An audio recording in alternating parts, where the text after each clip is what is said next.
Ha, goeie Tom. Hoi, Waar ben wij hier? we zijn hier in Skierdergoers. Dit is een vogelhut, een vogelkijkhut. Ja, dit is een heel mooi plek om vogels te observeren zonder ze te verstoren. Maar er was nooit te luid praten, dit soort plekken, want dan is het gewoon dat ze vervliegen. Dus we moeten altijd een beetje flusteren. Het moet altijd een beetje stil wezen, ja. Wat heeft u daar voor boek, Tom? Ja, dit is een boek, daar kan de mensen inschrijven wat ze jongen hier in deze hut. Misschien. Ian had zelfs een CA aan het jongen hier. Dat is nog maar kwart lien.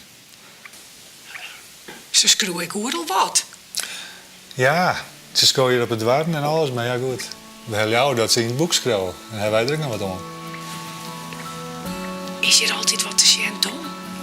Ja, Onyx is er altijd wat te zijn, maar ja, op het moment lijkt het vrij rustig. Maar als je maar geduld hebt, komt er genoeg voorbij vliegen. Wat zo, daar vliegt ik al wel wat.